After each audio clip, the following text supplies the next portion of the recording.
Veja no ICL Notícias, segunda edição. Contagem regressiva para o grande dia. Papuda, lhe espera. Boa estadia lá, valeu? STF marca início do julgamento de Jair Bolsonaro para 2 de setembro. Antes tarde do que nunca, Hugo Motta encaminha pedidos de cassação de Eduardo Bolsonaro para Conselho de Ética.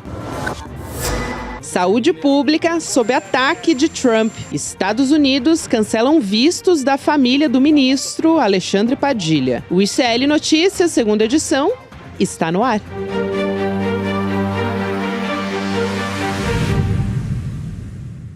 Olá, boa tarde. Seja muito bem-vindo, seja muito bem-vinda. O ICL Notícias, segunda edição, está no ar. Sextou aqui nos canais do Instituto Conhecimento Liberta, Eduardo Moreira, também no canal da Voz Trabalhadora, no YouTube. Nessa sexta-feira, dia 15 de agosto de 2025. Boa tarde para você que nos ouve também pela Web Rádio São João, em Quixadá, no Ceará, e também na Rádio Cultural, na região da cidade de Torres, no Rio Grande do Sul. Aqui a nossa mesa redonda já está a postos. Juliano Medeiros, muito boa tarde. Boa tarde, Gabi. E Chico Sá. Boa tarde, Gabi. Vamos que vamos. Temos data, né? Quando entrar... Sabemos data. Quando entrar setembro. E a boa nova andar nos campos. A gente está muito musical essa semana. Sexta-feira mais ainda. Sexta-feira mais ainda. Anota aí na sua agenda, dia 2 de setembro, já tem data para ser julgado o ex-presidente Jair Bolsonaro. E aquela cobertura do ICL, hein? O ICL que cobriu testemunha a testemunha. O único canal de comunicação do Brasil que não deixou a peteca cair em momento algum. Podia ser o 15º das testemunhas. Estava lá um repórter do ICL. Agora todo mundo vai se amontoar na frente do STF para cobrir, mas o ICL está cobrindo desde o início. E 2 de setembro é como, claro que é o início do julgamento, a gente vai comentar isso, mas é como a ansiedade dos torcedores quando sai a data da final da Libertadores, a data da final do Brasileiro. Que diz, nossa, eu quero estar lá, eu quero ver isso acontecer, veremos acontecer o julgamento. Muito importante na história do Brasil, né? A Libertadores mais importante de todos os tempos, na verdade. Essa é a glória eterna. Agora, você falou, é o início do julgamento. É importante a gente explicar isso. O presidente da primeira turma, o Cristiano Zanin, foi quem marcou essa data. Começa o julgamento. O que isso quer dizer? Não quer dizer que o Jair Bolsonaro vai ser julgado especificamente no dia 2. A gente tem aqui na nossa tela esse calendário para vocês darem uma olhada, mas a gente não tem ainda data específica para cada um desses réus. Então, já tem várias sessões reservadas para isso, a partir do dia 2. Então, tem dia 2, dia 3, a semana seguinte também está reservada. Se precisar, tem um dia a mais ali de reserva, que é o dia 12. Aliás, no dia 2 vai ser só pela manhã, no dia 3 tem a manhã e a tarde. A gente lembra que durante o julgamento a gente teve ordem alfabética, então é muito provável que siga essa lógica também, né, Chico? Eu acho que vai ser por aí. Pega a cartilha da ABC e vai. Letra A, vem cá. Letra B, tem algum general golpista aí com B? Não. Letra C, entra, coronel. E por aí vai. B de Braga Neto. B de Braga Neto. Aliás, eu cometi um ato falho, só para explicar que é o contrário do que eu disse. O asterisco quer dizer que vai ser só de manhã. Então, dia 2 é de manhã e à tarde, que vai ser o dia, provavelmente, que a gente vai trabalhar aqui o dia inteiro de cobertura no ICL. Na manhã seguinte, dia 3, continua. A gente lembra também, é importante, a gente tem todas essas datas reservadas aqui, mas a gente teve um julgamento bastante rápido. Foi, assim, com muita celeridade que os ministros da primeira turma foram votando e tomando as decisões também, ouvindo os depoimentos. Acabou nem levando para a semana seguinte, ao longo desse núcleo 1, né, o núcleo crucial que foi avaliado ali pela primeira turma. Tudo resolvido no dia que estava marcado. No máximo, até o segundo. Tanto que agora estava previsto para setembro, vai ser em setembro. E é muito simbólico que seja na Semana da Pátria. Porque o 7 de setembro sempre foi um marco no bolsonarismo, inclusive para momentos mais agudos do golpe, da trama do golpe. Passou muito pelos palanques do 7 de setembro. Então, calhou ser, na Semana da Pátria, o começo do julgamento é dessa turma toda. E lembrando que eles têm mobilizações convocadas para o dia 7, então muita atenção, é muito importante que todas as instituições democráticas, o judiciário, né, as forças de segurança, dia 7 tem mobilização bolsonarista convocada em todo o Brasil, no momento em que o Bolsonaro já pode ter sido condenado no dia 7. Né? Embora tenha aí uma sexta-feira, dia 12, que está reservado, que eu acho que se o Supremo quisesse dar uma alegria para o povo brasileiro, seria condená-lo no dia 12, sexta-feira. Imagina o sextor que a gente teria se o Bolsonaro fosse convocado. Meu Deus do céu. Agora, fazendo uma análise num patamar mais profundo, gente, é muito importante que o processo do Bolsonaro seja concluído, porque a prisão dele, a gente já mencionou aqui, não tem a ver com o inquérito do golpe de Estado, né? Ele está preso domiciliarmente por conta do inquérito de obstrução de justiça, né? Então, para legitimar, digamos, tirar esse bode da sala, essa coisa da prisão domiciliar, que gerou toda essa confusão nas últimas 2 semanas, a chantagem do bolsonarismo na Câmara, impedindo que os trabalhos fossem retomados, que ele seja condenado dentro do inquérito, que é o inquérito principal, que ele seja preso neste inquérito, que é o inquérito do seu envolvimento, da sua liderança na condução da tentativa de golpe, né, Gabi? Importante. Excelente. Então, vai ser na terça-feira, ali, dia 2, o início do julgamento. No dia 3 é meio que a rebarba, no dia seguinte eles continuam. No domingo dessa mesma semana é que é essa manifestação que já é, assim, o bolsonarismo, ele tenta se apropriar do 7 de setembro já há bastante tempo, desde o início do governo Bolsonaro. Então vai ser mais uma data que eles vão tentar responder isso, principalmente se a gente tiver uma condenação do Bolsonaro nessa semana. Temos que ver a lista alfabética, eu sei que a produção tem aí a lista de quem vai ser julgado. Vamos lá colocar na tela? Porque dá para ver mais ou menos quando que cai o dia do Bolsonaro, se antes ou depois do 7, né? Então a gente tem a lista, os nomes que fazem parte desse núcleo principal da trama golpista, ou então o núcleo crucial, que você preferir. Os réus são Jair Bolsonaro, o Walter Braga Neto, Mauro Cid, Augusto Heleno, que vai estar ali à frente. Letra A e Augusto Heleno. Vai ser tem o Alexandre Ramagem e o Anderson Torres também. Que são letra A. E tem o Almir Garnier Santos. Então a gente tem 4 com a letra A que vão encabeçar esse julgamento. Aliás, as decisões a respeito do julgamento. Depois a gente já tem o Jair Bolsonaro. Depois do A já pula diretamente para... Porque o Braga Neto é Walter, né? Isso, Walter com W. Exatamente. Então, e o Mauro Cid também último. vem depois do Bolsonaro. Então, a gente deve ter o Jair na sequência. E a loucura desse julgamento também, ele vem ali sob uma pressão danada da Casa Branca, do Trump, coisa que não estava no horizonte, né? Se você pensasse isso há um ano atrás, você não imaginava que estaria ali sob o olhar do império, né? O olhar do Trump ali em cima desse julgamento. Porque o Trump tem se aproveitado da questão Jair Bolsonaro para fazer essa briga com o Brasil, que na verdade é uma briga com os BRICS. Mas ele usa, né, a coisa paroquial do Jair Bolsonaro para impor ali suas vontades, sanções, castigos ao Brasil. Então torna mais interessante ainda, um assunto mais internacional ainda do que já seria. Expectativa de como vai agir o Donald Trump a partir dessa possível condenação que vem por aí do Jair Bolsonaro. Importante, Chico. A gente tem também aquela tela dos crimes que são apontados nessa denúncia. Só para a gente recapitular, a gente fala incansavelmente sobre isso por aqui, mas acho que vale a pena, porque isso diz respeito às penas também que são somadas para cada um desses réus. Então, os crimes são de abolição violenta do Estado Democrático de Direito, 4 a 8 anos de reclusão, golpe de Estado, 4 a 12 anos de reclusão, integrar a organização criminosa armada, 3 a 17 anos, dano qualificado ao patrimônio da União por violência ou grave ameaça, 6 meses a 3 anos, e deterioração de patrimônio tombado, 3 a 17 anos de reclusão, são os crimes que são imputados contra esses réus do núcleo principal, incluindo o Jair Bolsonaro nessa história. É bom a gente recapitular aqui também. Até porque é a partir disso que os juristas, advogados, incluindo o nosso Cacai aqui, colunista do ICL, é baseado nessa tabela aí, que é feito uma previsão da pena do Bolsonaro. O Cacai calcula em torno dos 40 anos. É muita coisa, né? É muita coisa. Mas você pegar aí, não tem como ser de outra forma, né? Entre golpe de Estado e a abolição do Estado de Direito, aí você já tem 12 no mínimo.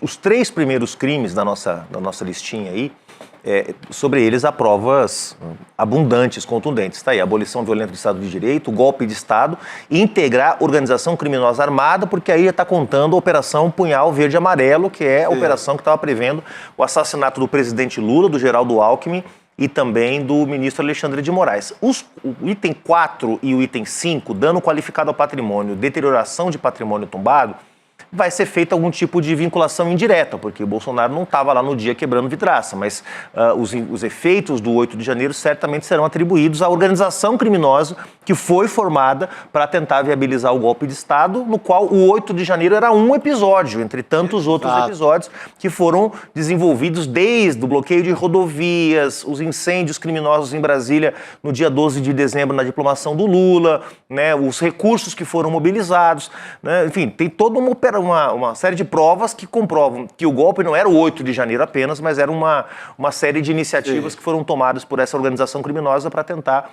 inviabilizar a posse do presidente Lula, mesmo que não tenham levado até as últimas consequências, né, tá na cara que a tentativa foi devidamente montada. Só para também lembrar aqui, a gente vem trazendo as estratégias de defesa dos advogados, eles continuam naquela estratégia de tentar reduzir essa pena, que é justamente dessa tela que a gente mostrou agora há pouco. Agora, como que deve ser essa ordem? É muito parecido com o que a gente assistiu até agora, né, Juliano e Chico? Então, primeiro vem o ministro Alexandre de Moraes, traz o relatório, depois vem a PGR, na sequência as defesas fazem as sustentações orais.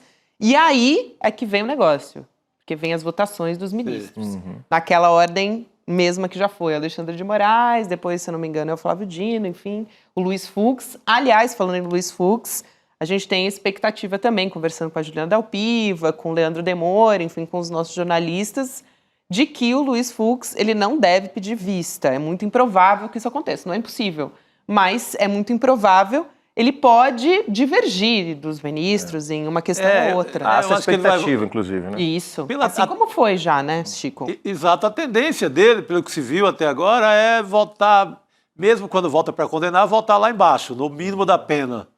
Ele vai justificar essa condição de ser um raro ministro do STF que manteve o visto para passear em Miami.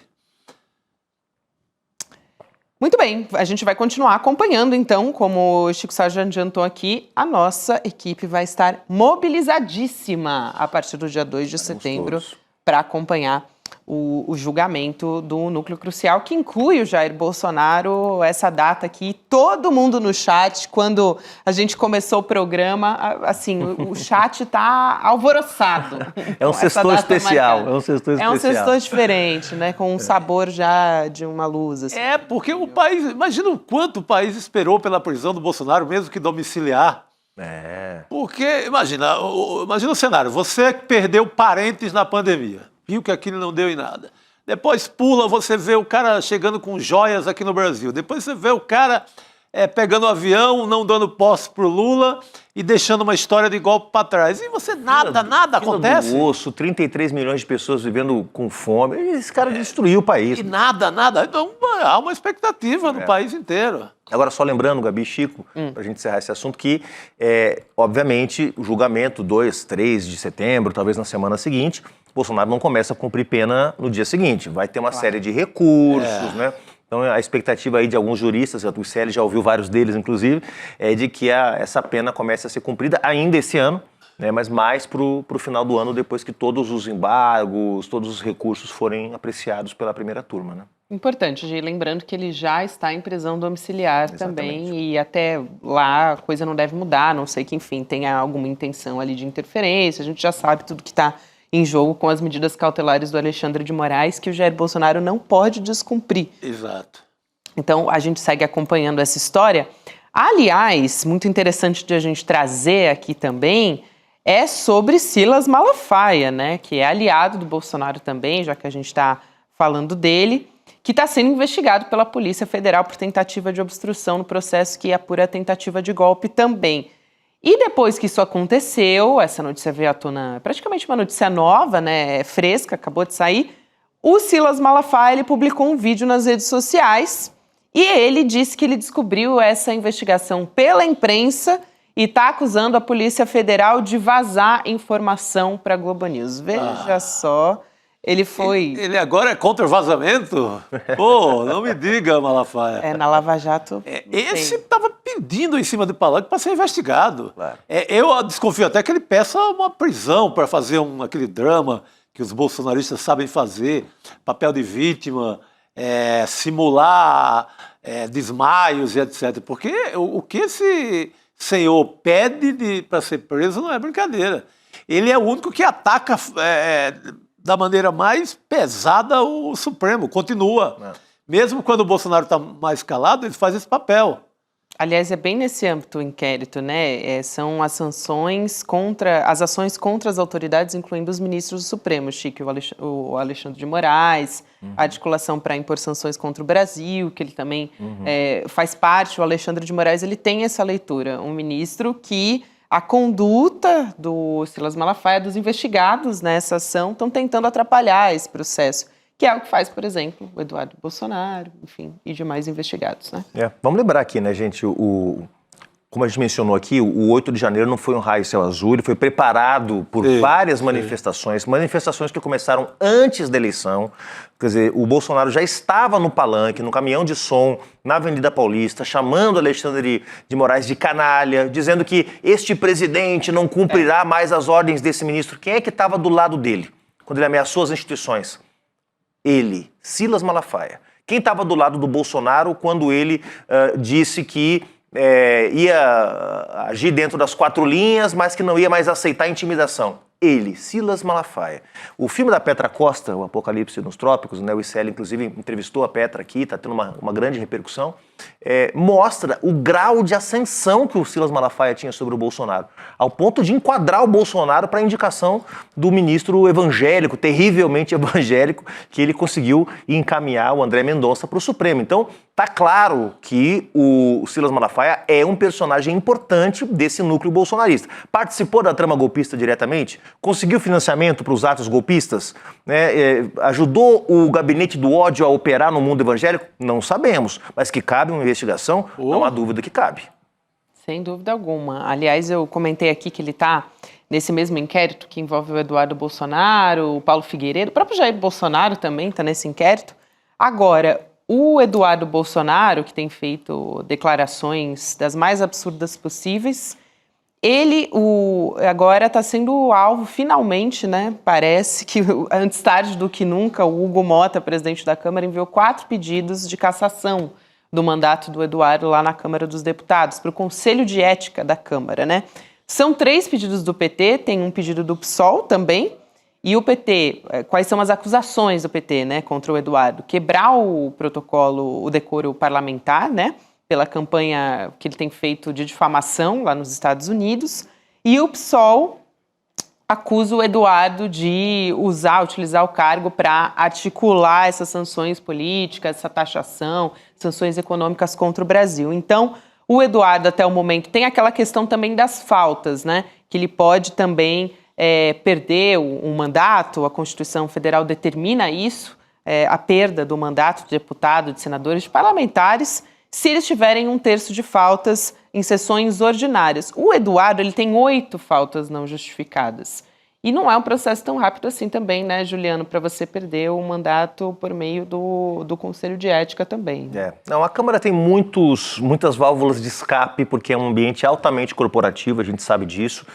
Vejam o tempo que levou para caçar o Chiquinho Brazão, por exemplo, o assassino o mandante do assassinato da Marielle Franco. Veja como que a impunidade tem imperado em casos como o Geyer, como o próprio Nicolas Ferreira, né, como o Gilvan da Federal, pessoas que evidentemente quebraram o decoro, o Paulo Bilinski, que agrediu o nosso querido Guga. Então nós temos aí uma sequência de impunidade vigorando na Câmara. A própria Carla Zambelli, né, que estava exercendo o mandato até outro dia, na verdade não está exercendo porque foi cassada pelo Tribunal Regional Eleitoral de São Paulo. Do contrário, quem sabe não tivesse com mandato, recebendo salário. Então, a Câmara é muito corporativa, né, e mesmo que, é melhor do que nada, saiu do lugar, né, os pedidos de cassação contra o Eduardo Bolsonaro, ele tem direito à defesa, ele tem um procedimento que é cumprido no Conselho, para que depois a cassação dele seja apreciada pelo plenário. Pode levar ainda aí, gente, olha, sem brincadeira, 3, 4 meses. Pode ser que Eduardo Bolsonaro termine o ano como deputado federal, se não for cassado por faltas. Por incrível que pareça, pode acabar, né, pode passar o Natal sendo deputado. É impressionante. E com esse papel que ele cumpre no momento, né, que é um papel aberto, declarado, com vídeos. Essa traição à economia brasileira, que já começa a causar algum estrago em alguns setores da economia, é feito a céu aberto. Não é que ele tramou nos bastidores, não, ele grava as ações. Dá entrevista. Dá entrevista, é feito para se orgulhar. É uma traição feita para se orgulhar. A não ser, né, Chico, Gabi, que o Supremo, em algum dos inquéritos que investigam o Eduardo Bolsonaro, resolvesse acelerar esses processos, talvez julgando mesmo a revelia, porque está fora do país. Porque aí sim, uma vez condenado, a Câmara precisa julgar, né, validar, digamos, a decretação de uma prisão, por exemplo, uma condenação.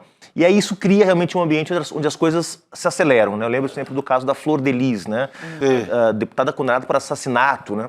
Então, a Câmara também não ia caçar a Flor de Lis. Não, ia deixar E deixou um tempão. Quando finalmente houve a condenação por assassinato, aí a Câmara se mexeu, confirmou a prisão, porque a Câmara tem que confirmar a prisão de deputado, confirmou a prisão e, na sequência, cassou o mandato dela. Mas, realmente, para essa Câmara cassar o mandato de alguém, olha, eu vou dizer uma coisa. Agora, tem duas questões aí. Na verdade, vou trazer mais uma depois, mas uma delas é essa coisa da desmoralização do Hugo Motta, por isso seria muito importante para ele levar essa cassação adiante, né, fazer esse processo andar no Conselho de Ética. E outra coisa, que é uma apuração que a gente trouxe aqui do ICL Notícias, do Kleber Lourenço, sobre o histórico que realmente... ali no Conselho de Ética, de que 80% dessas representações terminaram em arquivamento. Então, em pizza. Isso eu estou falando de dados de 2023 a 2027, essa última legislatura, que é a de número 57, o Kleber fez esse levantamento. Agora, existe ali uma vontade, me parece, do Hugo Motta, e também saiu uma reportagem, mais uma vez lá no ICL, de que o Senado está querendo tirar o Conselho de Ética da paralisia, depois dessa crise com o Marcos Duval e tal. Então, tudo isso eu acho que está sendo colocado na balança também nessa história, né, Chico? Tá. Eu acho que primeiro que não tem que ter uma energia maior, né, por parte do Hugo Motta para a sobrevivência dele. A ideia de um presidente de Câmara, porque ele não deve estar confortável num papel que o compara a Severino Cavalcante, um dos piores presidentes de Câmara que já pisaram lá em Brasília. Ele é vaidoso, ele quer se reeleger, ele tem um diálogo, ele tem uma ponte com a Faria Lima, com a modernidade do mercado financeiro de São Paulo, que interessa a ele a manutenção disso. Então, ele não vai se afogar do jeito que está agora. Alguma reação vai ter que ter. Agora, isso é tão importante, a gente está falando desse termômetro em relação ao Hugo Motta, Juliano, que já tem uma movimentação, a gente teve o motim, que foi onde gerou toda essa desmoralização, o Hugo Motta tentando sentar na cadeira da presidência, aquela imagem que foi simbólica, que contribuiu para todo esse processo, né, de desmoralização. O deputado Sóstenes Cavalcante, o líder do PL na Câmara, ele afirmou também para o ICL Notícias, reportagem do Kleber, que nada está descartado sobre a possibilidade de um motim. Ele está falando aqui de novas ocupações do plenário se o Hugo Motta não pautar a votação da PEC que acaba com o foro privilegiado, sobre o fim do foro. Então, é uma ameaça ali que está pairando ainda a presidência do Hugo Motta, né? Pois é, então, imagina, ele está vivendo ainda debaixo dessas ameaças. Tem que reagir, Por que não agiu? Quer dizer, ele optou por aquela saída que vai demorar 10 anos para afastar um daqueles deputados. Quando ele faz a opção por aquilo, ele continua enfraquecido. E lembrando que nos últimos anos, quem acompanha bem de perto a Câmara sabe disso, nos últimos anos o Hugo Motta já suspendeu o deputado de ofício por ato da mesa, tá? Já suspendeu o deputado, porque quando ele é de esquerda, quando alguém passa muito do limite, ele vai lá dar uma suspensãozinha, tá? Suspensão de deputado. Tá? A corregedoria tem um rito próprio, pode, a partir da corregedoria, também encaminhar pedidos de cassação. Ou seja, Tem vários caminhos. O Hugo Mota escolheu o mais lento. Conselho de ética é o que demora mais. Um pouco na aposta de que pode haver uma fervura, pode diminuir, né? E com isso ele pode recompor um pouco a sua governabilidade dentro da Câmara. Porque além de ser considerado um presidente fraco, ou um presidente que não peita o bolsonarismo, quando o bolsonarismo faz o que fez no plenário da Câmara, ele também está sendo considerado um fantoche do Arthur Lira. E que é o Arthur Lira que impede que ele atue, porque o Arthur Lira tem vínculos com o bolsonarismo, todo mundo sabe disso, as relações com Ciro Nogueira, né, que é o presidente do PP, partido do Arthur Lira. Então tem aí, o Lira está esperando para ver, né, se o presidente Lula vem com força para a eleição presidencial, se o bolsonarismo encontra uma alternativa, e enquanto isso fica jogando e com isso também criando um ambiente no qual o Mota parece de fato estar nas mãos do Arthur Lira e dos seus interesses eleitorais. Ele só senta naquela cadeira lá na noite que o motim estava mais quente, ele só senta porque o Arthur Lira acorda e resolve fazê-lo atravessar aquele mar com isso, né? de rebeldia lá, senão ele não teria sentado. E o Rodrigo Viana só vai sentar porque eu também vou levantar da cadeira agora. Mas aqui não Olha o Zé aqui não tem um motim. Não senta na cadeira. Aqui não tem Zé Turvão no meio com a perna. Não vamos colocar o pé para você, Rodrigo. Aqui a gente... Boa sexta-feira, pessoal. Semana Semana que vem estamos junto com a nossa audiência toda, acompanhando as repercussões da semana. É isso aí. Valeu, Obrigada, professor. querido. Até a próxima. A gente continua aqui falando desse de outros assuntos também. Rodrigo Viana, boa noite. Boa noite, Gabi. Boa noite, Chico. Todas e todos que nos acompanham. A gente vai dar um recado importante aqui para a nossa comunidade. Posso aproveitar? Manda ver. Vai, isso? Gabi. Vamos embora. Porque a gente estava falando aqui da data do julgamento, que foi marcado, do início do julgamento, dia 2 de setembro. E em setembro, olha só que timing interessante, hein? Que a gente vai ter o nosso Despertar 2025, né? Nossa!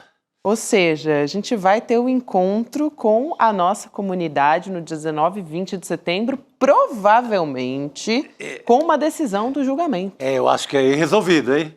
Aí já fatura liquidada. Com a decisão já tomada pela primeira vez. E é uma sexta e um sábado. Quem é de comemorar pode ficar esperto. Então, vamos lá falar sobre as vendas desses ingressos. Vai ser em São Paulo, naquele Espaço Vibra, que é um lugar assim, gigantesco em São Paulo, que tem muitos eventos por aqui.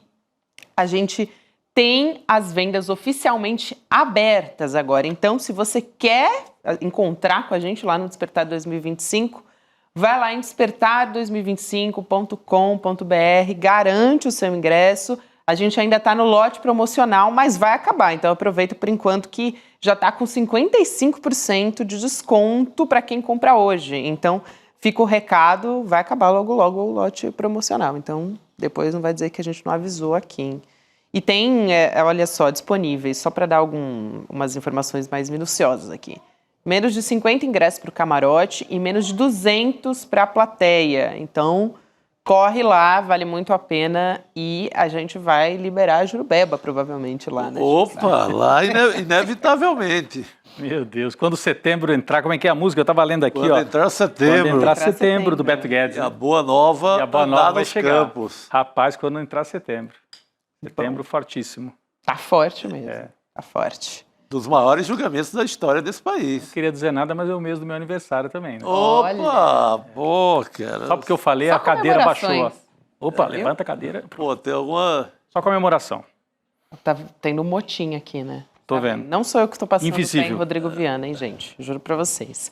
Vamos seguir aqui falando, a gente estava agora há pouco falando sobre as sanções contra o Brasil, o Eduardo Bolsonaro, como é que tá sendo essa articulação e tudo. A saúde brasileira agora virou alvo mesmo, né? De vez dessa história, sanções do Donald Trump contra servidores do governo federal, da saúde. O governo dos Estados Unidos agora cancelou os vistos da filha e da esposa do ministro Alexandre Padilha. Ele não teve o visto cancelado porque já estava vencido. Ele até conversou, para quem acompanhou hoje o ICL Notícias Primeira Edição, conversou aqui com a gente no ICL. O Padilha, ele comandou a pasta lá em 2013 também, para quem não se lembra, que foi justamente quando foi lançado o programa Mais Médicos. Foi na gestão da presidente Dilma Rousseff, em julho de 2013, enfim. E tem todo um histórico importantíssimo esse programa, a gente conversou mais detalhadamente na primeira edição, mas o ministro disse, a gente traz um trecho aqui para você também, para a gente discutir. que ele não está se abalando com essas sanções, com essas medidas do Trump e que também não se abala com as ameaças do Eduardo Bolsonaro. Vamos assistir esse trecho? Vamos lá. Vamos lá. Se eu não me preocupo nem com as ações, né, não me abala, não é que eu me preocupo, mas não me abala em nada, nem as ações do atual presidente dos Estados Unidos, né, os ataques que ele faz à saúde, nós vamos sobreviver aos ataques que ele faz à saúde, né, tirou recursos da Organização Mundial de Saúde, outros países foram lá e superaram isso, né, faz campanha contra vacina de sarampo, a gente faz o bloqueio para garantir o povo brasileiro livre do sarampo aqui, né, faz ações para retirar recursos do HIV, programa do HIV, de vacinas importantes. A gente está fazendo uma grande parceria através dos BRICS para produzir essas vacinas. O Brasil voltou a produzir insulina depois de 20 anos parado. Se não me abala o que o Trump faz, imagina o que um deputado que fugiu do Brasil e está lá nos Estados Unidos traindo a pátria, né, mais preocupado em livrar a situação do pai dele, né, e dos criminosos da tentativa de golpe, de assassinato ao presidente da República. Então, o que ele fala, o que ele deixa de falar, não me abala em absolutamente nada.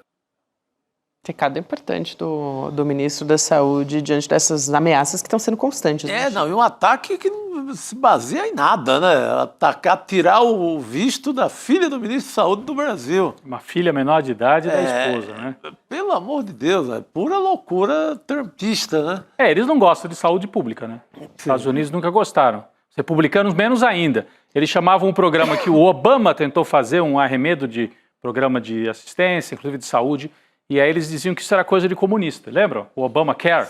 Sim. Foi atacadíssimo pela direita nos Estados Unidos. Então eles não gostam de saúde pública. É um mau exemplo, entre aspas, o Brasil, por exemplo, fazer parceria com Cuba no atendimento pelos mais médicos.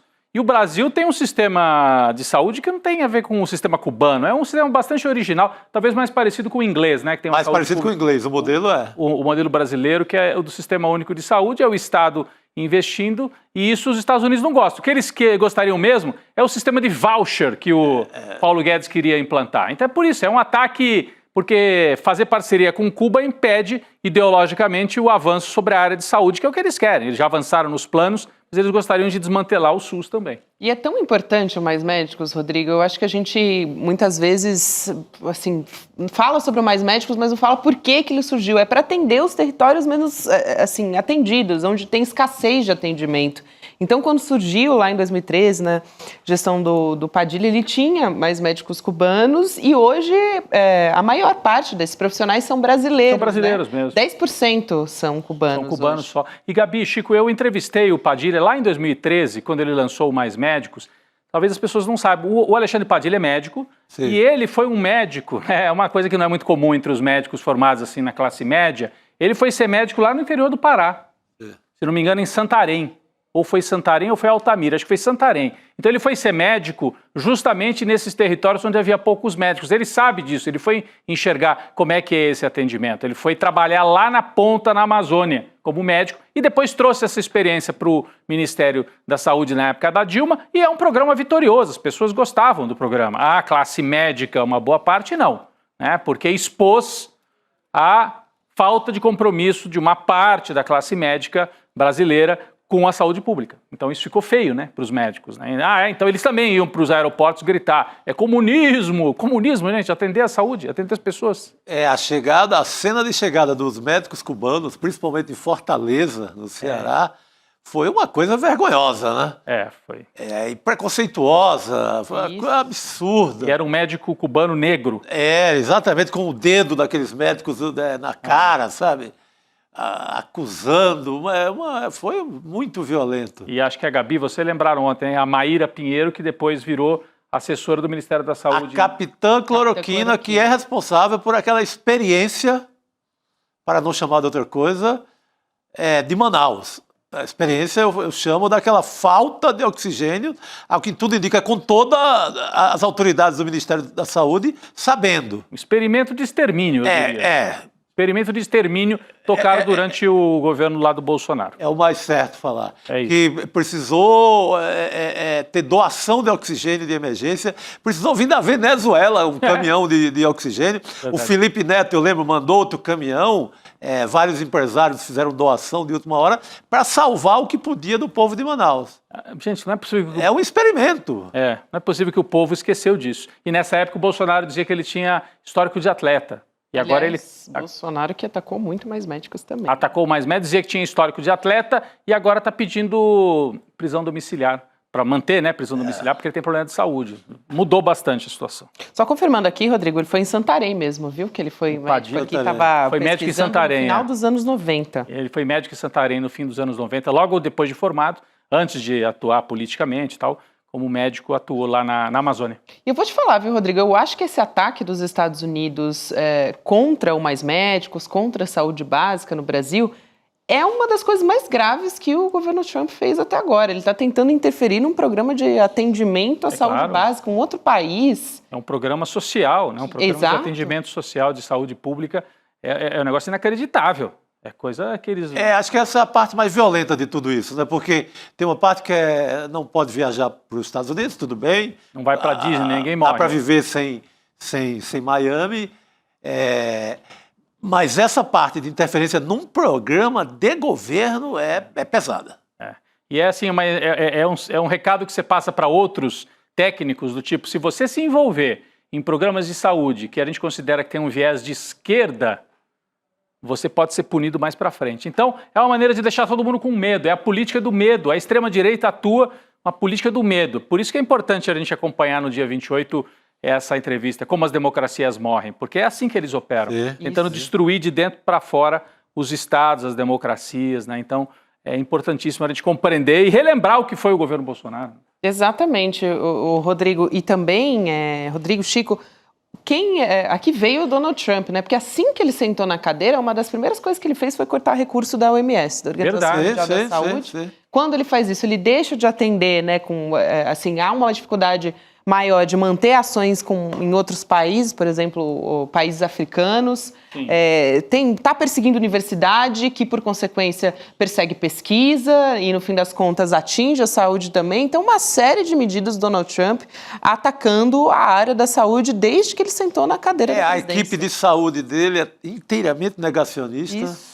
Que barbárie. Até agora, então esse. Agora quebra uma perna nos Estados Unidos para ver quando você deixa um fígado, um rim. Você machuca o braço e tem que vender o rim para tratar o braço. Tem que vender um órgão do seu corpo para poder sair de lá. Aliás, eu estava confirmando essa informação aqui, tem os casos de sarampo nos Estados Unidos também estão em surto nesse momento, atingiram um recorde, e ao mesmo tempo que o Trump ele cancelou um contrato recentemente com uma empresa que produzia vacinas nos Estados Unidos. Então é negacionismo realmente em todas as áreas e a todo vapor na gestão Donald Trump, então não choca ninguém ele fazer esse ataque, né, a um programa como Mais Médicos. Agora, se fosse o Alexandre Padilha, bateria no peito, assim, a direita, durante um tempo, atacava o PT e tal, são corruptos e tal. O Padilha está sendo atacado, não por ser corrupto, porque eu saiba, ele não é, e não é mesmo, mas por fazer saúde pública.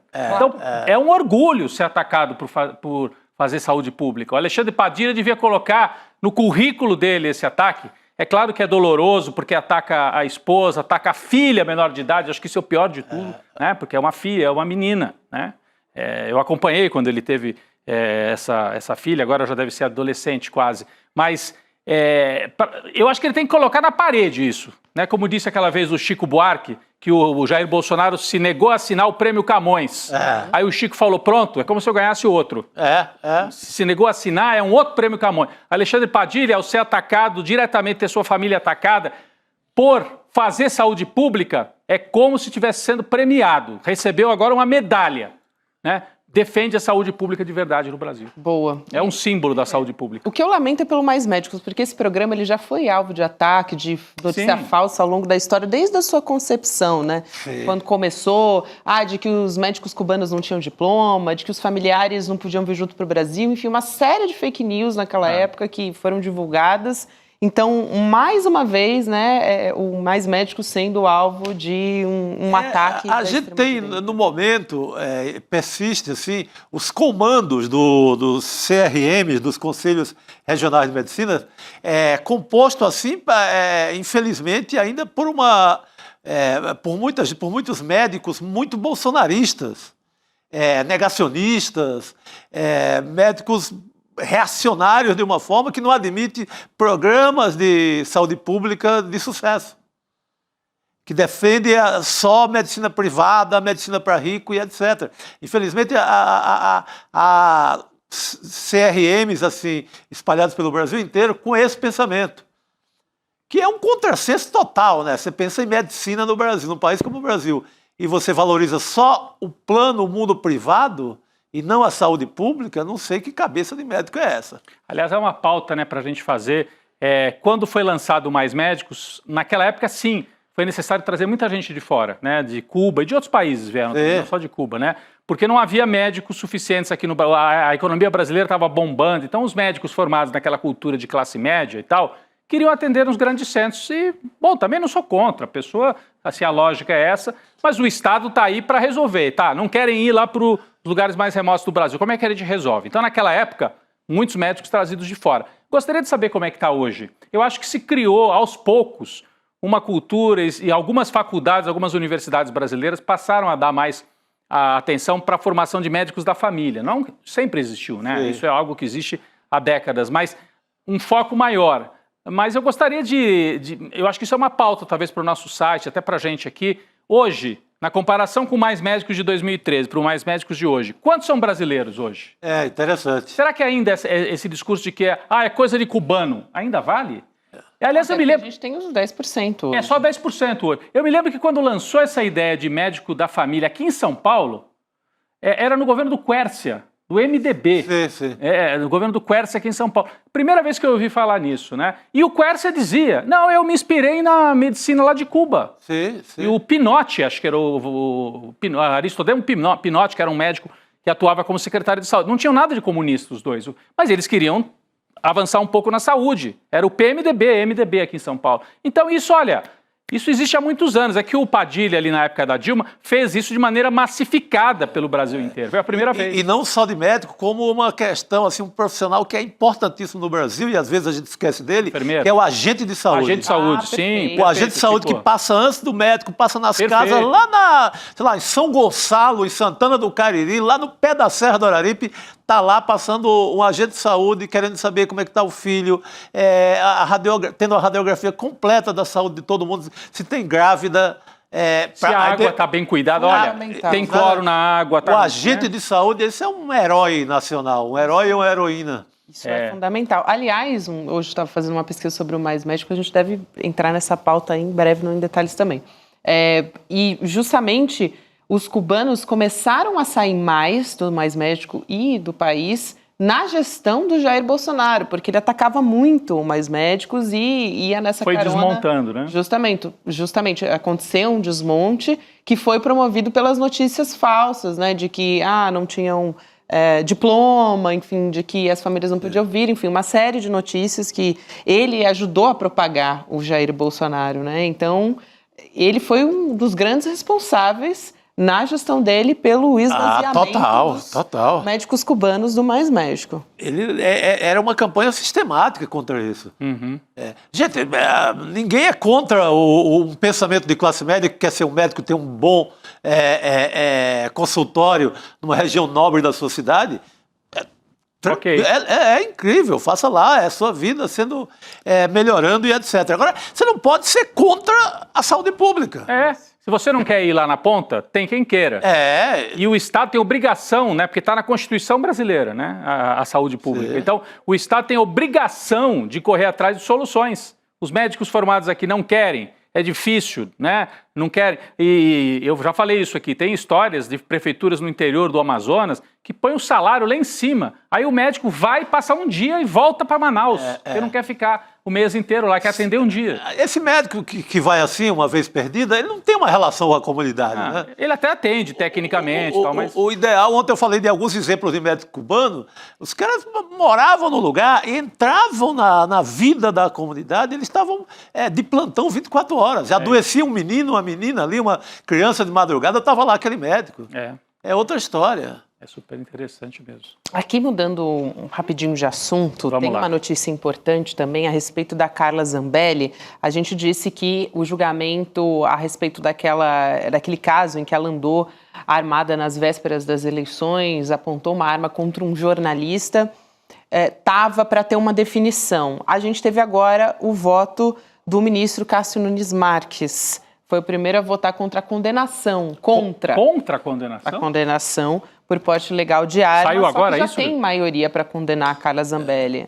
5 anos e 3 meses é a pena da prisão por ter perseguido o jornalista Luan Araújo com uma arma lá em 2022, às vésperas das eleições. Essa votação está com 6 votos a favor e 1 contra. Faltam 4 ministros para votar. Imagina, eu fico pensando, eu não vi o argumento, não deu tempo ainda de ver o argumento dele, do ministro. O que você pode dizer? Que a arma era de brinquedo? Que ela se defendeu? Não tenho o que dizer. Sinto muito, mas não tenho o que dizer. Essa imagem aí, ela não admite qualquer outra versão. Eu queria ler, eu queria entender o argumento. Não, estava com a arma de brinquedo. Era aqueles revólver da Estrela, antigão, que eu tinha quando era pequeno. Só sendo, cara. Os pais da gente davam esses brinquedos hoje em dia, a gente não dá mais, né? Mas eu ganhei também os brinquedos, arma de plástico. Só se for, porque não tem... É absurdo, porque ela correu atrás do sujeito. Houve um bate-boca, houve. Agora é completamente desproporcional. Ela não só correu atrás com a arma em punho, como depois cercou e fez... A imagem não mostra, mas ela fez ele se ajoelhar, ele deitar no chão. Que é o Luan Araújo, que é o jornalista. Luan Araújo, dentro de uma padaria, de um bar ali na região dos Jardins, hein, gente? Na região dos Jardins. A Carla Zambelli, na véspera da eleição de 2022. Tanto que o próprio Bolsonaro a culpa pela derrota. Por perder alguns votos em São Paulo por isso. Então, até o Bolsonaro atesta como uma cena real. E dantesca, né? Assim, que significou perda de votos. Aqui eu estava tentando achar um trechinho, pelo menos, do Cássio Nunes Marques, né, da argumentação, e ele diz... Aqui ele usa um linguajar, assim, bem juridiquês, assim, mas ela diz a absolvação da ré em relação aos delitos que lhe foram imputados, é medida que se impõe por quanto às condutas devidamente comprovadas nesses autos, seguramente não se ajustam os tipos penais, porte legal de arma e constrangimento ilegal com emprego de arma de fogo. Ele está dizendo que não se enquadra no caso dela. Ele fala que não se enquadra o porte ilegal, aí pode ser que ela tem direito a porte, mas e constrangimento ilegal com emprego de arma de fogo? Não teve constrangimento ilegal por emprego de arma de fogo? Não é constrangimento isso... Então não sei o que é. É ameaça, né? E ameaçou a vida do sujeito também, né? O negócio... ele tentou aplicar um Rolando Lero aí para... boa. Cássio Rolando Lero Nunes Marques. É isso. Bom, e seguimos aqui, tem notícia importante também para a gente tratar sobre a CPMI que vai investigar a fraude ali a respeito do INSS, que deve ser instalada na próxima semana. Hoje o presidente da Câmara, Hugo Mota, ele nomeou um deputado do Republicanos, do Tocantins, o Ricardo Aires, para ser o relator. A gente vai conversar agora com o ministro da Previdência, o Volney Queiroz, para falar a respeito desse e outros assuntos também. Já aproveito para agradecer ao ministro a gentileza de aceitar nosso convite. Seja muito bem-vindo, ministro. Boa noite. Boa noite, ministro. Boa noite, amigos. Boa noite, Gabriela. É um prazer, uma honra, na verdade, participar com vocês aqui, tá? Estou à disposição para conversar com essa audiência enorme e trazer aqui uma pauta de serviço, né, e esclarecedora para aqueles que nos acompanham. Maravilha. Ministro, só para começo de conversa, eu já pergunto quais impactos para o governo de uma CPMI nesse momento político que a gente está vivendo.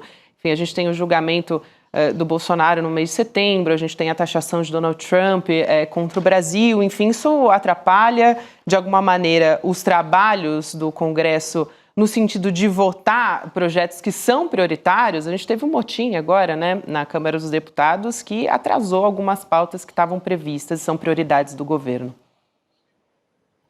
Eu me preocupo de a CPI acontecer em um momento de escalada dessa radicalização, porque eu passei muito tempo como deputado federal, né? Eu tive 6 mandatos como deputado federal e sei que CPIs são mobilizadoras da atenção da imprensa e da opinião pública. Na hora que você tem uma CPI, você destina aquela audiência para o assunto. Se você tem um clima radicalizado, automaticamente você perde um pouco a condição de fazer o debate equilibrado, o debate esclarecedor para a sociedade, e isso não é bom. Então, eu tenho preocupação com isso. Por outro lado, nós temos a oportunidade de contar essa história para uma audiência maior. Então, foi muito injusto. Eu acho que o tratamento que a sociedade como um todo deu para o governo nesse assunto. Porque, se nós olharmos a linha do tempo, esses descontos e essas fraudes aconteceram a partir de 2017. As empresas ou associações fraudulentas se instalaram ali no INSS entre 19 e 22 e depois escalaram os descontos em 23 e 24.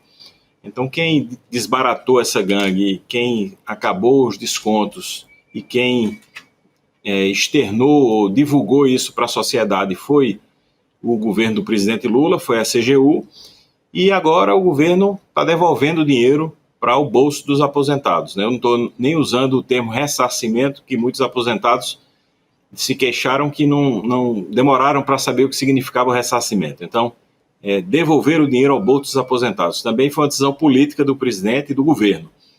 Então, quando a gente conta essa história agora, a gente tem uma possibilidade maior de chegar a mais pessoas para, então, mostrar a versão do governo, né? Mostrar o que foi feito, mostrar a disposição do governo de expor os fatos, de agir com transparência e, sobretudo, fazer com que nenhum aposentado fique no prejuízo. Ministro, essa área, né, a Previdência, INSS, ela tem escândalo assim, escândalo há muito tempo. Desde que eu lembro da Georgina Freitas, ainda nos anos 90, eu ali começando no jornalismo. Assim, é uma área que tem fartos escândalos. Mas pela primeira vez na história, você tem um acontecimento que é o pagamento, as pessoas estão sendo ressarcidas, as pessoas estão recebendo um dinheiro que teria sido levado aí por esses ladrões aí do INSS. Isso é um fato muito forte numa CPI também, né? Você tem o que mostrar.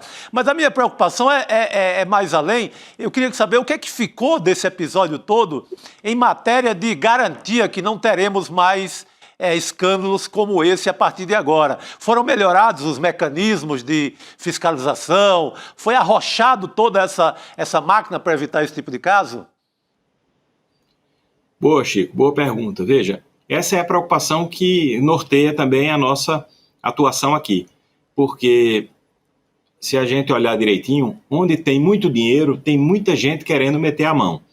E nós, aqui, pagamos R$1 trilhão por ano de benefícios. Então, é 46% de todo o orçamento federal. Então, é muito dinheiro. Nós temos uma força-tarefa previdenciária que funciona em parceria com a Polícia Federal. É a inteligência do Ministério junto com a Polícia Federal. E toda semana tem uma operação em algum lugar do Brasil, desbaratando uma gangue, flagrando algumas pessoas que estavam recebendo irregularmente benefício ou concedendo irregularmente benefício. Então, isso está sempre acontecendo. Eu tenho até divulgado agora nas minhas redes sociais para mostrar ao nosso segurado, às pessoas que têm vinculação com o INSS, com a Previdência Social, que existe um combate permanente a isso.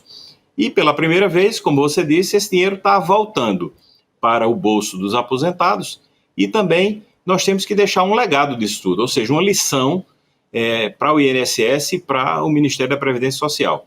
Então nós estamos aumentando o rigor em todos os processos, nós estamos implantando um sistema de integridade, de transparência, de governança, para que isso nunca mais aconteça. Agora, os acordos estão todos suspensos, enquanto não tiver uma finalização das investigações, eles seguem suspensos.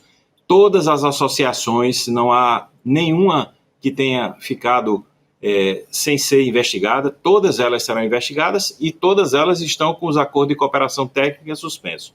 E o desconto em folha também está suspenso. Então, isso tudo vai ser apreciado, o Poder Judiciário vai ser demandado, a Polícia Federal segue investigando livremente, a CGU segue fazendo sua investigação.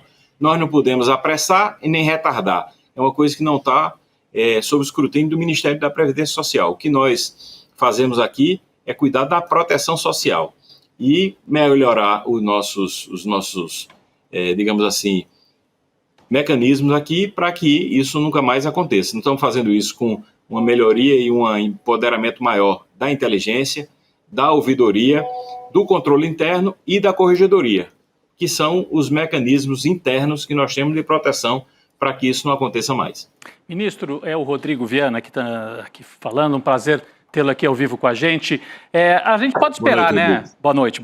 A gente pode esperar nessa CPI uma parte, pelo menos, da oposição promovendo aquele circo, que a gente já sabe que vai vir. Vão falar de irmão do presidente, vão falar maior escândalo da história, etc, etc. Esse é o ataque da miudeza, é o ataque já voltado para 2026, e até certo ponto é uma cobrança necessária para que não se repita como nós estamos fazendo aqui, porque ninguém fica feliz de ver algo tão importante como a Previdência sendo usado dessa maneira. Mas, por outro lado, eu vejo esses ataques e essa ideia de que, tá vendo, corrupção, favorecendo o ataque, e aí que eu acho que é mais grave ainda, que é o ataque ideológico à Previdência Social, no sentido de o Brasil não tem como pagar a aposentadoria, tem que pagar no máximo um salário mínimo, tem que desvincular a aposentadoria do salário mínimo. Então eu queria perguntar para o senhor, né, que está aí no meio dessa crise nesse momento, né, para tentar enfrentar e superar.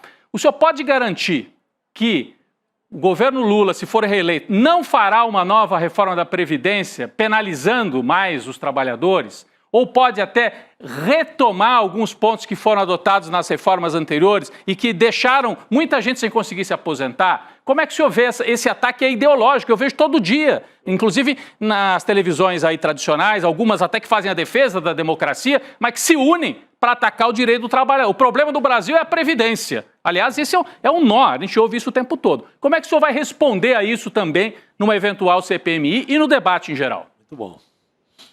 Perfeito, Rodrigo.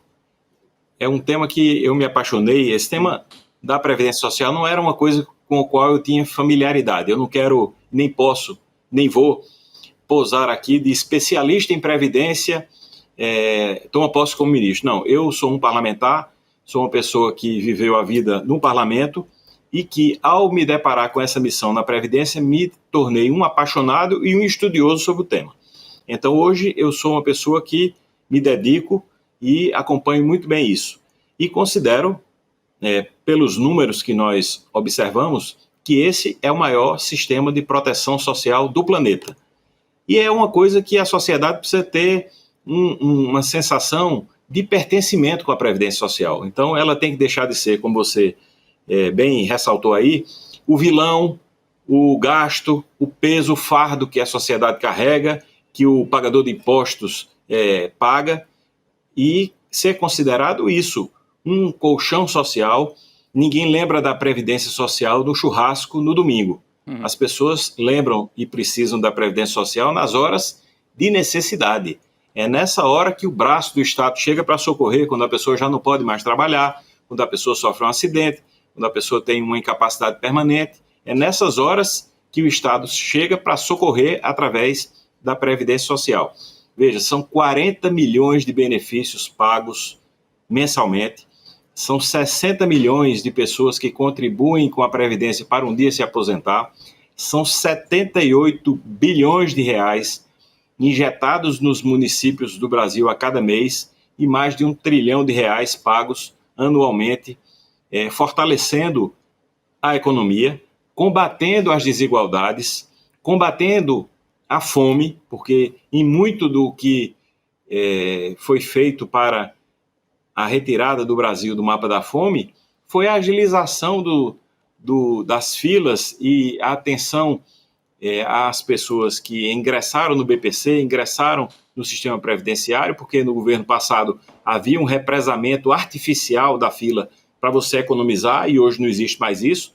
Hoje o retardamento ou a fila que existe é por conta da incapacidade operacional do INSS de atender as pessoas. E nós estamos combatendo isso com mais peritos. Nós agora fizemos um concurso de 500 peritos médicos, eles tomam posse agora em agosto e setembro para poder agilizar as filas e para poder atender melhor as pessoas. Então não há um represamento artificial como havia no governo passado. Agora, se a gente tiver essa compreensão, a gente não vai querer mexer jamais nessa previdência e vai ser um defensor desse modelo para que o brasileiro saiba que existe um sistema eficiente, um sistema louvável e uma preocupação do Estado com aqueles mais vulneráveis. Isso é que deve ser compreendido na Previdência Social. Não posso garantir que num eventual governo do presidente Lula, no novo governo do presidente Lula, não vai se querer mexer na Previdência Social. Mas aqui fala alguém do PDT que votou sempre contra todas as reformas. Ainda quando o PDT fez parte da base do governo Lula e Dilma, ainda assim o PDT foi um dos partidos que votaram contra as reformas da Previdência. Então, do ponto de vista teórico e ideológico, eu sou sempre contrário a você deixar pesar sempre para o lado do trabalhador e o modelo de previdência ser feito sempre cortando direito. Nunca se faz um modelo de ajuste para equilibrar as coisas, para deixar um modelo mais justo. É sempre assim, aumenta a idade e corta benefício. Então, nessa toada, eu tenho certeza que não será feita uma reforma da Previdência. Ministro, eu queria aproveitar que o Brasil respondeu àquela carta dos países que criticaram a crise de hospedagem em Belém, nesse contexto de COP30, dizendo que a COP vai ser mantida, né, não vai ser transferida. Eu não sei se toda a nossa audiência conhece, né, Previbarcos, que são essas embarcações que são responsáveis por levar serviços previdenciários para onde não tem agência do INSS, né, em regiões do Brasil. O governo, a previsão, e até vou passar essa pergunta para o senhor, deve usar 2 barcos. Essa é uma questão, se dá para ampliar, porque no total são 5 barcos. E a outra questão, aliás, o senhor deve se hospedar em um deles, eu gostaria de ouvi-lo sobre isso. A outra questão é sobre esse esforço, né, a necessidade de se unirem todas as autoridades, governadores, ministros, enfim, autoridades do governo para fazer essa COP acontecer, levando em conta esse momento político importante que a gente está passando e também uma COP no coração da Amazônia, né? É muito simbólico isso acontecer lá. Isso, foi o nosso desejo foi que a gente pudesse, se a gente não puder resolver o problema das habitações e das acomodações às missões estrangeiras, que a gente pudesse minimamente contribuir. Então, nós colocamos os nossos 2 Previbarcos à disposição, são apenas 34 acomodações, né, quartos em cada um desses barcos, mas pelo menos as delegações do governo, da Previdência e de outro ministério que queiram fazer uso das instalações, vão ter ali a garantia de ter um espaço para se acomodarem. E eu vou fazer questão de ocupar uma delas como assim, exemplo de que são acomodações possíveis, não tem luxo, obviamente, mas são acomodações muito legais. E agora, no final do mês, eu já vou fazer uma visita ao Pará e vou visitar um desses Previbarcos e vou também ao estaleiro onde está sendo construído mais um para saber qual o prazo de entrega e para verificar como é que está a construção desse barco. É um sistema de atendimento a comunidades ribeirinhas que nos deixa muito emocionados. É por isso que eu digo, eu sou um apaixonado pela Previdência, porque cada aspecto da Previdência que a gente vai conhecendo, a gente vai se apaixonando mais.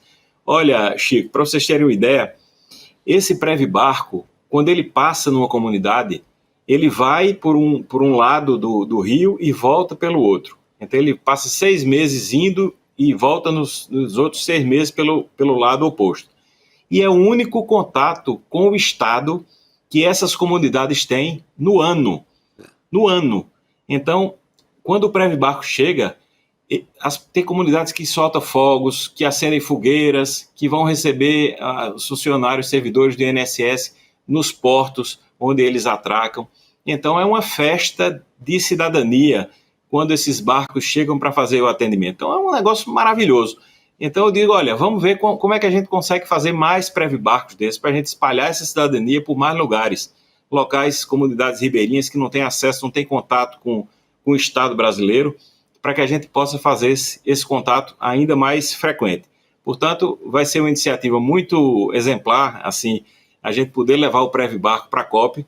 A COP é um marco na vida do Brasil e na vida do Norte, um Estado do Norte poder sediar e receber essas delegações do mundo todo, e eu acho que o Brasil vive um momento muito especial e nada que aconteça, ou dessas críticas de dificuldades de hospedagem, ou do preço das hospedagens, ou a dificuldade de logística da região norte, nada disso pode ser dado maior relevância, porque o que interessa mesmo é que o Brasil vai sediar a COP, vai ser um sucesso, nós vamos dar mais uma vez lições ao mundo de hospitalidade, de eficiência, de competência, vai ser um evento gigantesco e que vai nos encher de orgulho e de alegria, se Deus quiser. Então, o Ministério da Previdência Social quer contribuir, ainda que seja um pouquinho, para a grandiosidade desse evento. É muito importante. Eu quero muito agradecer a sua presença aqui no ICL Notícias, ministro Volney Queiroz. É um prazer recebê-lo. E a Caruaru, gente... viu? Caruaru. Importante. Terra boa. Pois é, modéstia à parte, de Caruaru. Maravilhoso. Amigo, foi um prazer poder estar com vocês aqui, tá? Eu que sou um fã de cada um de vocês aqui, sobretudo do Chico, que eu já acompanho há mais tempo. Mas quero dizer que se eu tiver a oportunidade de voltar a ser convidado aqui, vai ser uma grande honra. Então, contem sempre conosco aqui. Sempre que tiverem uma pauta importante que achem que seja relevante a nossa participação, que uma palavra nossa possa acrescentar alguma coisa para essa audiência gigantesca de vocês, eu estou aqui à disposição, tá? Obrigado. Quero me colocar assim abertamente aqui. Eu acho que vai começar essa CPI e a gente vai precisar deixar mais dados, mais informações, mais transparência, e deixar sempre a nossa história aqui para que a gente possa contar para a sociedade o tanto que já foi feito, o quanto nós podemos avançar aqui nos sistemas de governança, de transparência, quanto tem sido cuidadoso o presidente Lula e todo o governo com esse grande, digamos assim, programa de assistência social e de justiça social que é a Previdência Social. Então, é um ministério que tem nome e sobrenome. Eu sempre me refiro a ele como Ministério da Previdência Social. Lembrando que nós temos uma missão social a cumprir e temos tratado com muito carinho, com muito zelo, tá? Obrigado. Então, muito obrigado pela oportunidade de conversar com vocês e com seus espectadores. Obrigada. Boa noite, ministro, pela gentileza. Obrigado. Até uma próxima oportunidade. A gente continua aqui no ICL Notícias. Agora há pouco, Rodrigo, você citou como as democracias morrem. Sim. E que é um best-seller, e a gente vai ter uma aula aqui com um dos autores, o Daniel Ziblatt, professor de Harvard. Então, dia 28 de agosto, você se prepara aí. A gente tem falado tanto da extrema-direita aqui, né, Chico? Os ataques promovidos pelo Eduardo Bolsonaro em parceria com o Trump, e isso se espalha pelo mundo. E esse livro foi escrito antes do retorno do Trump ao poder. Então, é fundamental, a gente vai poder escutar a aula gratuita desse que é um dos autores de Como as Democracias Morrem, dia 28 de agosto, às 8 horas da noite. Você se inscreve pelo icln2.com.br e participa desse super evento para a gente aprender cada vez mais como resistir a esse avanço da extrema-direita. Excelente, Rodrigo. Então, é um encontro marcado com essa aula maravilhosa no dia 28 de agosto. Vai ser de graça, vai ser online. Deixa o seu e-mail lá no link, ou então apontando o QR Code aqui na tela. Olha, acertei o lado de primeira essa vez, hein? Nossa, isso é um treino terrível que a gente tem que fazer. Eu me perco inteiro, vou para lá, vou para cá. Onde é que está o QR Code? Que maravilha. Vamos chamar o professor Castro Rocha para conversar com a gente nessa sexta-feira. Sexta, junto com o professor Castro Rocha, com literatura, com cultura, é bom demais. Professor, boa noite. Boa noite. Boa noite, Gabi. Boa noite, Chico. Boa noite, Rodrigo. Boa noite para toda a audiência. Boa noite. Professor, a gente trouxe agora há pouco a notícia da investigação contra o Silas Malafaia e eu queria muito o seu olhar, a sua perspectiva sobre essa história, porque o Malafaia ele é tratado ainda por muita gente como um líder evangélico. E o professor diz, não, ele não deve mais ser tratado dessa forma. Professor, vou te passar a palavra porque quero muito te ouvir. Se lascou a nossa manchete aí, ó. Se lascou de vez. As nossas tardes são cada vez mais especiais, hein? Gabi, se você estiver de acordo, eu posso tratar o Silas Malafaia depois de discutir com vocês a passagem literária que eu trouxe? Claro, porque eu trouxe essa passagem pensando justamente... Não, imagina. Vamos nessa, professora. A gente tem um trecho aqui do livro A Escrava de Maria Firmina dos Reis. Vou pedir licença aqui para a gente ler esse trechinho que foi separado. Está aqui na nossa tela também, para você que nos acompanha em vídeo. Então é o seguinte: Um homem apeou-se à porta do engenho, onde juntos trabalhavam meus pobres filhos. Era um traficante de carne humana, ente abjeto e sem coração. Homem a quem as lágrimas de uma mãe não podem comover, nem comovem os soluços do inocente.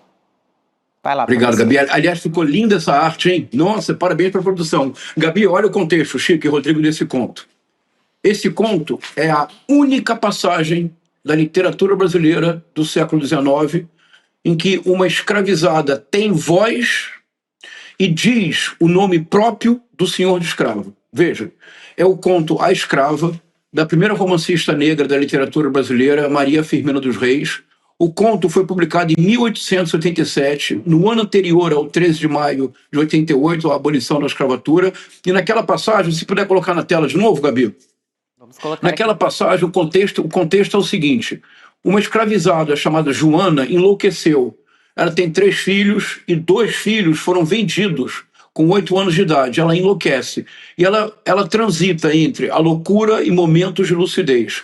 No leito de morte, quando ela finalmente é acolhida e socorrida por alguém, ela conta a sua história. E nesse momento, ela está explicando a razão pela qual ela perdeu a razão. Ela perdeu a razão porque ela não consegue lidar com a dor de ter visto 2 filhos de 8 anos serem vendidos. E ela diz algo muito importante, Gabi, vou repetir. É a única vez na literatura brasileira do século XIX em que o senhor de escravizados, pouco importa se é visconde, barão, se vai à igreja aos domingos, se diz que é um cidadão de bem, pouco importa. É a única vez na literatura brasileira do século XIX em que uma escravizada tem voz, a voz dela não é tornada caricatura, não está em itálico, ela não fala um português totalmente equivocado, pelo contrário, ela se expressa corretamente, o que ela diz é a verdade. Qualquer pessoa neste país, até 1888, que tenha sido um senhor de escravizado, ele é um traficante de carne humana. Ele é abjeto, não importa se ele é visconde, barão, se ele se diz cidadão do bem, ele foi alguém que aceitou transformar um ser humano num simples objeto. É isso, Chico, é um traficante de carne humana. Você concorda, Gabi, que quando nós dizemos as coisas pelo nome próprio, uma realidade nova aparece? Com certeza. É isso, essa é a lição de Maria Firmina dos Reis. A única na literatura brasileira do século XIX que teve coragem de dar voz a uma escravizada que diz o que precisa ser dito. Foram todos traficantes de carne humana. Pois bem, eu proponho, Chico, Rodrigo e Gabi, que nós comecemos a derrotar a extrema-direita também pela linguagem. A extrema-direita no mundo inteiro é mestra em retórica política. Você quer ver um exemplo simples? Todos os escândalos neste país associados justa ou injustamente à esquerda estão todos no aumentativo, não é isto? Exato. Mensalão, petrolão, radiolão. O radiolão nem escândalo era uma fake news. Agora, todo escândalo associado à direita ou à extrema-direita está no diminutivo, ou é dito de uma forma que perde importância. Por exemplo, a rachadinha. Então nós precisamos ter muito cuidado com a linguagem, porque a linguagem é o que abre as portas da nossa percepção. Então eu quero propor algo aqui. Eu quero propor que a partir de hoje, na mídia progressista, que nós não mais nos refiramos a Silas Malafaia como líder religioso ou como líder evangélico. O Silas Malafaia é um líder oportunista que se aproveita do repertório bíblico que ele domina como poucos no Brasil. É preciso reconhecê-lo, ele se aproveita do repertório bíblico que ele domina como poucos para manipular fiéis e obter ganho político. Silas Malafaia não é líder evangélico. André Valadão não é líder evangélico. Damares Alves e Michele Bolsonaro não são líderes evangélicas. Nicolas Ferreira não é líder evangélico. Todos eles manipulam, adulteram o repertório bíblico para melhor controlar uma multidão de fiéis. Isso me parece muito importante, Gabi, porque se nós começarmos a dizer as coisas pelo nome próprio, a percepção do mundo começa a mudar. Silas Malafaia não é líder evangélico, Chico. Silas Malafaia é um líder oportunista que manipula o repertório bíblico. E agora, de onde vem a inspiração para isso, Gabi? Aqui, como sempre, honestidade intelectual acima de tudo, acima de todos, como eles diriam. A senadora Elisiane Gama, no relatório da CPMI do 8 de janeiro, fez algo que o Procurador-Geral da República retomou. No relatório final da senadora Elisiane Gama, toda vez que ela trata de um pastor que se envolveu na trama golpista, sabe o que a senadora Elisiane Gama fez com grande maestria literária e grande coragem cívica? Ela retirou a denominação pastor. Isso. No relatório final da CPMI, Silas Malafaia, se for indiciado, ele não é pastor Silas Malafaia, ele é apenas Silas Malafaia. Assim como ela despiu no relatório, a Procuradoria-Geral da República repetiu o gesto, ela despiu todos os militares da farda com a palavra. Isso. General golpista não é general, é nome próprio e é apenas golpista. Essa é a minha proposta para reflexão da nossa audiência, Gabi. Excelente, né? A melhor forma de tratar é perfeito. Você materializa quando você... você esvazia essa coisa. Por que pastor? Porque dá uma certa aura, né, em torno disso. Você sabe que quando eu tinha um blog, Castro Rocha, uma das coisas que mais irritava a turma da direita é quando eu invertia, porque eles costumavam assim... A Folha e o Estadão chamavam os blogueiros de grupos de comunicação de esquerda. E aí eu comecei a chamar assim, o Jornal Conservador Paulista, Estado de São Paulo, o Estadão, Jornal Conservador. Ou então eles chamavam de extremistas. A gente começou a se referir a essa turma como extremistas, e é o que eles são. Sim. Então, o extremista, o líder de extrema-direita, Silas Malafaia, é isso que ele é. Sim. O líder golpista, o líder de extrema-direita. Líder, eu não sei nem se é uma palavra boa, porque líder tem uma conotação positiva. O chefe de extrema-direita, Silas Malafaia. Essa é uma boa maneira de chamá-lo. Se você pega, viu, professor, essas igrejas evangélicas de subúrbios, que são comunitárias, que não são essas igrejas de franchise, como a do Silas Malafaia, que não são essas igrejas comerciais, esses pastores das igrejas mais comunitárias, aquele pastor que está ali ao lado da pessoa humilde da periferia, esses pastores também não tratam mais Silas Malafaia como pastor. Eles chamam como, será que se refere a isso? Ou eles chamam Malafaia, às vezes até doutor Silas. Com algum respeito, mas não respeito religioso, porque não existe para eles. Eles sabem claramente que são vendilhões, que eles não são condutores da mesma fé de uma igreja, de uma pequena igreja comunitária de bairro. Sabe que tem negócio no meio, sabe que tem palanque no meio, sabe que o objetivo é outro. Então, esses pastores mais humildes, eles acabam fazendo esse trabalho que o professor se refere agora, um trabalho de linguagem maravilhoso. Eu amei esse termo que o professor usou, de derrotar pela linguagem, né? Porque a extrema-direita, ela deturpa muito a linguagem. Por exemplo, quando ela fala de ditadura. Agora o Eduardo Bolsonaro está lá querendo dizer que o Brasil é uma ditadura. Eles falam de direitos humanos, que o Brasil não respeita os direitos humanos, sendo que atacou a vida inteira da extrema-direita os direitos humanos. Então eles também são mestres em querer inverter a situação, inverter a linguagem. Então derrotar pela linguagem me parece genial, professor. Genial, muito, muito importante. Assim, Gabi. Você quer ver uma coisa, Gabi, muito impressionante? A extrema-direita no mundo inteiro se apropriou da linguagem dos direitos humanos para esvaziá-la de sentido. Então, eu vou dar um exemplo no caso brasileiro, que quando eu descobri esse exemplo, eu caí da cadeira. Eu falei, não, isso já é demais. Na época da discussão sobre o armamentismo e o Estatuto das Armas, a bancada da bala me veio com uma argumentação que retoricamente é brilhante, mas é muito perversa. Muitas pessoas que se opunham à legalização das armas ou à expansão do armamentismo bolsonarista diziam que era preciso pensar num mundo sem violência e que as armas apenas aumentavam o potencial de violência no mundo. Gabi, sabe qual foi o argumento da bancada da bala? Eles disseram que esse argumento da não violência rompia com o caráter laico do Estado, porque era um argumento budista e, portanto, religioso. Você acredita, Chico? Que loucura. Você vê o nível que eles conseguem se apropriar da linguagem dos direitos humanos para esvaziá-la totalmente no sentido original. Então nós temos que reagir também, Gabi, no plano da linguagem. Sem dúvida. Outro dia eu descobri rapidinho também, estava lendo um livro sobre o fascismo, né? E essa palavra fascio, né? Que da onde fascio, né? Não sei falar italiano, mas enfim, fascio.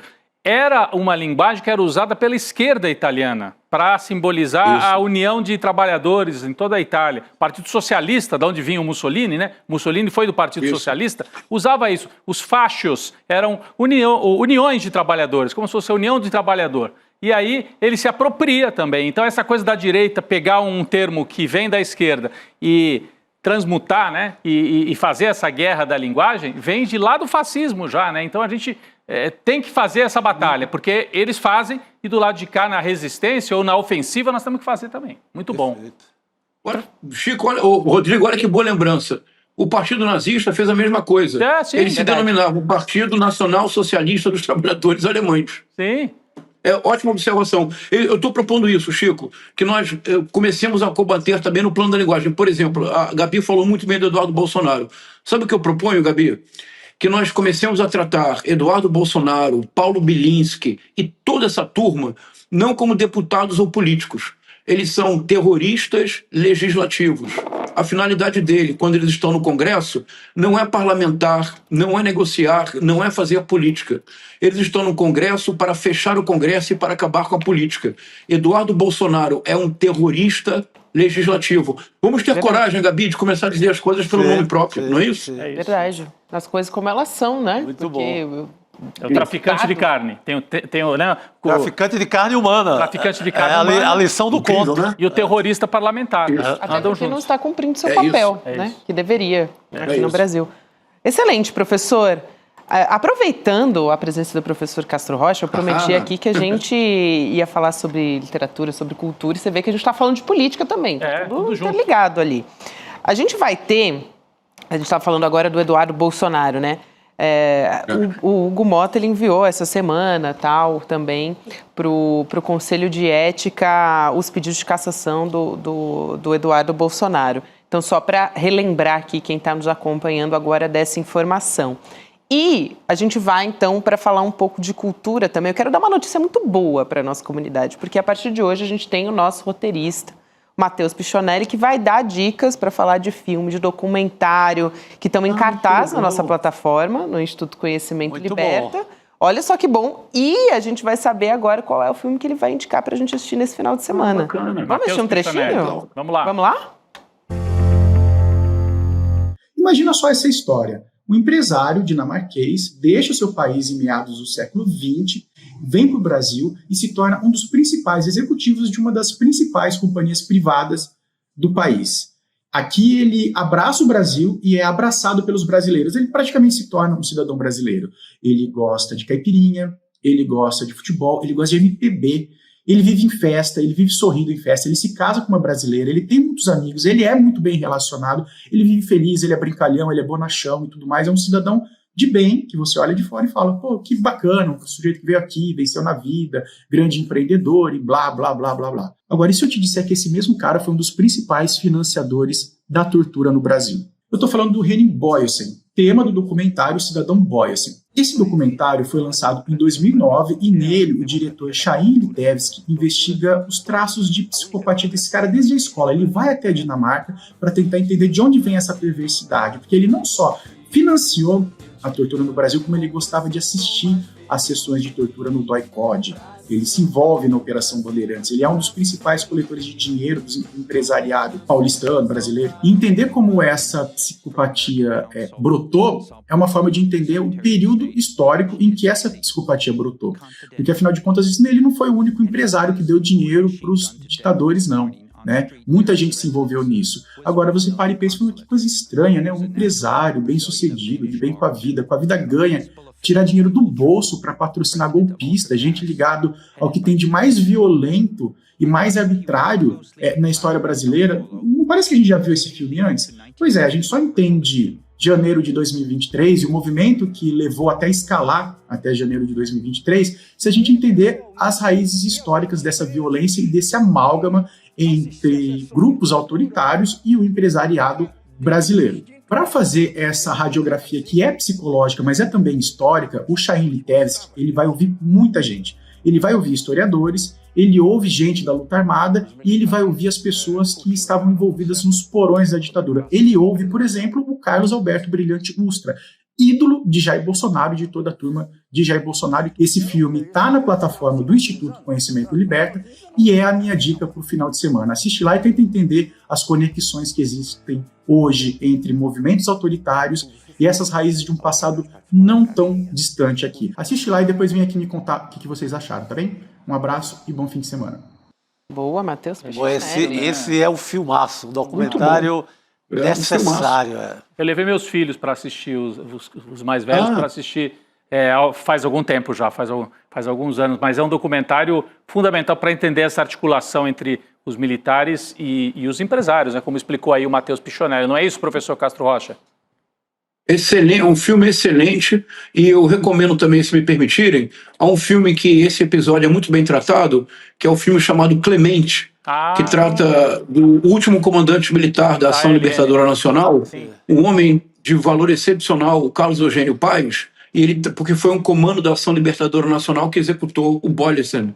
E nesse filme, Clemente, é um bom paralelo. Esse filme é maravilhoso, esse documentário, e o documentário da Isa Albuquerque e Clemente também. São dois filmes incríveis, que dialogam, né, Rodrigo? Sim. Exatamente. O Clemente eu cheguei a conhecer, ele faleceu há pouco tempo. Ah, você conheceu? Conheci o Carlos Eugênio Paes, sim. Ele tem um livro de memórias também, que ele narra... Ele era muito jovem, ele tinha 20 e poucos anos, e depois que morre o Marighella, e depois morre um segundo comandante da ALN, morre sob tortura. Joaquim Câmara Toledo. Isso, Câmara Toledo. E aí, o Clemente, que tinha 20 e poucos anos, assume o comando da ALN e participa desse comando que executou o Bollesen. Por isso tem ligação com o filme que a gente acabou de ver aí e que está no ICL, não é isso, Gabi? Isso, na nossa plataforma. Plataforma. Recomendo muito que todo mundo... Filme riquíssimo. Todo mundo assista. Muito importante. Então, e também parabéns para o Matheus, que agora está inaugurando, né? É importantíssimo. Essa coluna de comentários. É muito bom que ele retomou a ideia de cidadão de bem, né? Isso. Com o nome do filme. Esse cidadão de bem aí, ele passava o chapéu na Fiesp para pegar dinheiro, para mover a tortura, e ele gostava, ele era um voyeur, assim, da tortura. Ele gostava de sentar lá, quase sentando com um saco de pipocas, para presenciar os mais absurdos da humanidade. O sujeito no pau de arara, mulheres sendo torturadas pelo Ustra e por outros aliados eternos do Jair Bolsonaro. Principalmente aqui na Rua Tutóia, né, onde existe até hoje o prédio, onde funcionou a central de tortura da Operação Bandeirante, né, que depois virou do ICOD. Mas assistam o filme, é muito bem feito, Cidadão Bollesen. Rodrigo Chico, professor, quero convidar a nossa comunidade que está nos acompanhando aqui, colado no N2, a gente vai ter a live Conversas Literárias com o professor Castro Rocha lá no Instagram dele, então se você ainda não segue, aqui é João César com Z, Castro Rocha, e o tema é a música Morro Velho, não é isso, professor? Que legal. Milton Nascimento, que maravilha. É uma homenagem ao Chico Pinheiro. Hoje a Conversa Literária é sobre uma canção. Que bonito isso, hein? Obrigado, Gabi. No sertão da minha terra, fazenda é o camarada que ao chão se deu. Lindo. Excelente. Isso. A gente vai sair daqui e já vai acompanhar. Professor, boa live. Que bom. A gente se vê na semana que vem. Muito obrigado. Valeu. Um prazer estar com vocês. Boa noite, prazer querido. é todo nosso, professor. Boa noite. Inspiradora essa participação final aqui para fechar o N2 sexta-feira. É isso aí. E já que a gente gosta da notícia boa, Rodrigo, eu queria compartilhar rapidinho com a nossa comunidade CL, muito rapidamente. Ontem eu estava no lançamento de livro, encontrei uma pessoa da nossa comunidade CL. E ela me contou que ela tem uma colega que o filho estudou só na nossa plataforma do ICL para passar no vestibular e que passou numa federal. Que legal. Com base nos nossos cursos do ICL. Foi assim, é muito bom, né, compartilhar esse tipo de notícia. Que legal, Gabi. Parabéns na universidade. Para a equipe do ICL, na equipe de cursos do ICL, o Lindener, mas tem uma equipe junto, claro, equipe de transmissão, equipe técnica, professores, todo mundo que participa, equipe pedagógica dos cursos do ICL. Aliás, se ela estiver assistindo, ela que me contou, dá um alô aqui no nosso chat, que a gente está de olho também. Eu quero agradecer, então, e vamos liberar a Jurubeba? Opa! Hoje é uma Jurubeba especial, né? É aquela Jurubeba que a gente guarda para a história, para grandes acontecimentos da história. É a Jurubeba de 2 de setembro, que eu já vou começar a abrir hoje. É a Jurubeba do começo do julgamento do Bolsonaro. Isso aí. Da definição. Então, já abro a partir de agora a Jurubeba do julgamento. Essa é quente. Então, tá aberta. Vamos nessa para o nosso final de semana. Boa noite a você que nos acompanhou. Chico, Rodrigo, um prazer estar com vocês nessa semana. E a gente está de volta na segunda-feira. Tchau, pessoal. Boa noite, pessoal. Valeu. As democracias não morrem mais com tanques. Hoje, elas morrem com votos. Morrem com um vírus que é implementado dentro do regime democrático para destruir a própria democracia. Quem nos ensina isso é Daniel Ziblatt, professor de Harvard e autor do livro Como as Democracias Morrem. Quer a notícia do ano? A bomba! Ele vai dar uma aula online gratuita gratuita para todos nós da comunidade do ICL. E mesmo você que não é da comunidade ICL vai poder assistir também gratuitamente. Vai ser traduzida para o português para todo mundo poder entender. Vai ser no dia 28 de agosto, uma quinta-feira, às 8 horas da noite. E aí chama teus amigos, tuas amigas também para participar, porque assistir uma aula dessa defende a nossa democracia. Mais do que nunca a gente precisa disso. Um abraço e até dia 28 que eu vou estar lá com vocês. Olá, eu sou a Juliana Baroni e tô aqui para te fazer um convite. Toda terça-feira às 19 horas tem o Precisamos Conversar, um programa de debates feminino. A gente tem que ver, tem que analisar. Ninguém tá querendo defender causas. Elas defendem algo até a página B. Foi mais ou menos uma cama. Aqui no Instituto Conhecimento Liberta e também nos canais do Eduardo Moreira. Então, você não pode perder. Um beijo, até lá!